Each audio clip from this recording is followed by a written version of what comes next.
Bonjour à tous, aujourd'hui je vais vous faire une revue d'un de mes derniers achats chez Créomax. Donc en fait, voilà, le paquet se présente comme ça.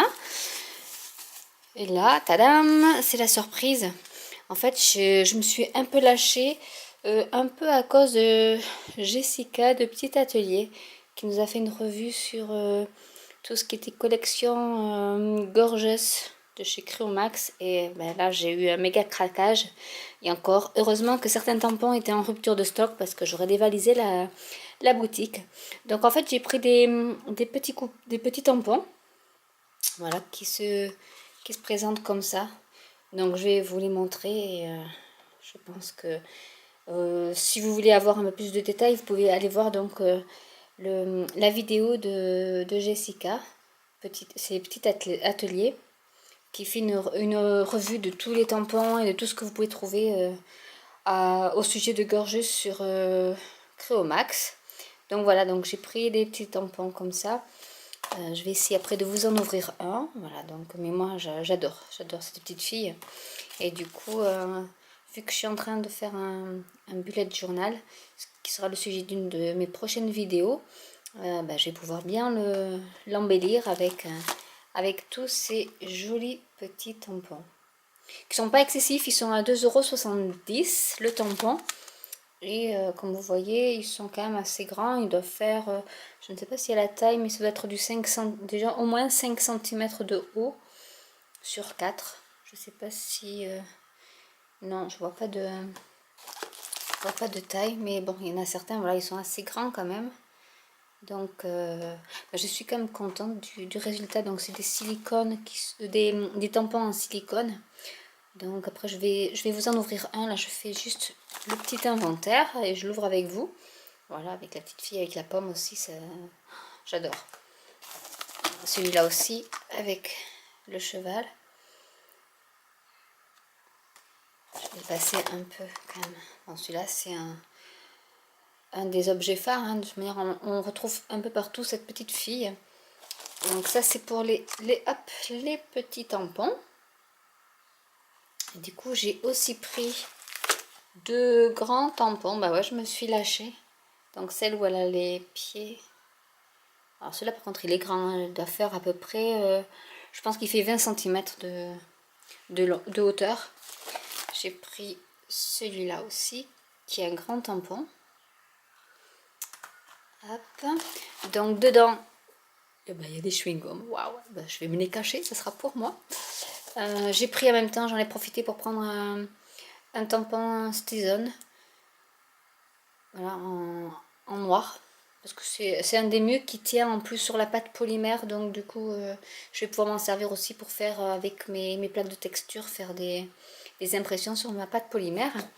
Et Jessica m'a aussi donné envie, la coquine, c'est une vilaine tentatrice, d'acheter aussi une trousse. Donc je vais vous la déballer. Donc je vais déjà essayer de poser mon appareil comme ça. Je vais sortir mon carton et je vais vous déballer la trousse. Déjà pour vous montrer quelque chose qui est assez bien. Hop, je fais un peu de bruit. Mais je voulais vous montrer quelque chose qui est bien chez Santoro. C'est que en fait tout est récupérable. Donc déjà on va enlever ça. Parce qu'en fait là on peut récupérer ça parce que c'est du carton qui est assez épais. Donc il y a des choses qu'on peut récupérer. Et donc derrière non mais à l'intérieur vous voyez le papier est comme ça. Et je pense qu'on peut le récupérer pour faire des cartes. Donc du coup la trousse s'ouvre comme ça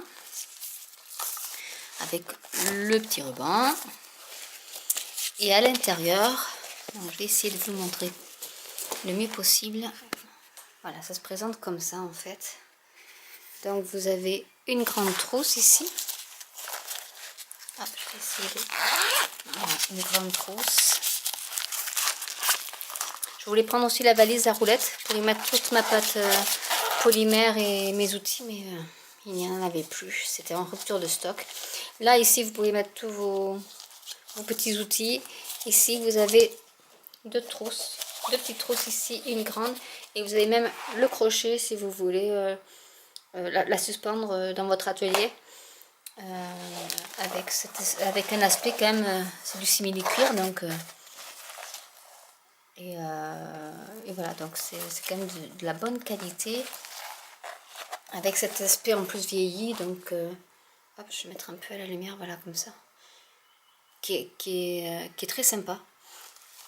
Du coup, il a le dos. Voilà. Et après, vous refermez donc avec les liens, avec les rubans. Ce que je vais vous montrer aussi, tant que j'y suis, c'est que je vais ouvrir un tampon pour vous montrer comment c'est fait. Hop. Donc là, il y a la petite carte qui montre bien le modèle. Et ça se présente comme ça, avec une petite feuille en plexiglas. Et donc, en plastique, c'est pas du plexiglas. Et donc le tampon en silicone, que vous pouvez après décoller. Et ça se recolle. Et qui peut servir, soit vous vous servez de cette feuille-là, soit... moi je sais que j'ai des petits carrés en plexiglas justement, donc peut-être pour appliquer, ce sera beaucoup plus simple. Mais voilà, donc il existe aussi le classeur pour pouvoir y mettre toute la collection de tampons. Bon, je ne l'ai pas pris parce que ça me revenait après, ça me revenait cher parce que le classeur était à 32 ou 36 euros, je ne sais plus.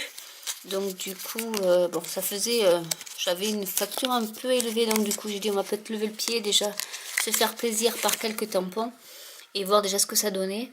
Mais c'est sympa parce qu'en fait dans chaque tampon, dans chaque boîte, il y a en plus la petite image gorgeuse qui est assortie au tampon. Donc je pense même en scrapbooking on peut faire pas mal de choses avec. Après, ce que vous pouvez trouver chez Créamax dans cette rubrique-là, c'est aussi des cartes en 3D à faire soi-même, des prédécoupés, et qui sont pas chers du tout, parce que je crois que c'était 3 à 4 euros le kit, où vous pouvez faire, je pense, 1 à 2 cartes, avec en plus du papier de récupération, où il y a des formats étiquettes, enfin il y a pas mal de choses qu'on peut récupérer sur le kit. Donc voilà ce que j'avais à vous montrer pour aujourd'hui. Donc avec cette magnifique pochette qui va me servir pour mettre tous mes outils et les avoir à proximité et tout réuni surtout. Parce que bon, mon atelier c'est un peu le bazar, il y en a un peu partout. Donc voilà pour cette petite revue, donc, qui ne dure pas très longtemps, mais bon.